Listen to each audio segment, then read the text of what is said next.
Hello guys, নতুন একটা information নতুন টেকনিশিয়ানের জন্য।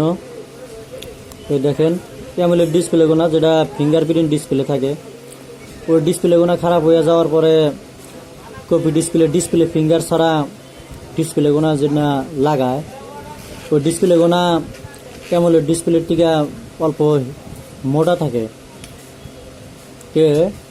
আপনারা একবার আড়া মারার পরে 2-3 মিনিট পরে আরেকবার আড়া মেরে নেবেন, তাই ডিসপ্লেটা ভালো করে বলবো, আলো বাড়াবো না সাইড দিয়া। এরকমভাবে ডিসপ্লে লাগাইলে হারে মানে ডিসপ্লেটা আড়ার হাতে ফিক্স হয়ে যাব। আর একবার আড়া মারার পরে ডিসপ্লেটার সাইড দিয়া আলো বাড়াই দেখা যায়। আপনারা 2বার করে আড়া মেরে দিবেন, তাতে ভালো হবো। এটা আমার ব্যক্তিগত কথা, আমি এরকমভাবেই লাগাই।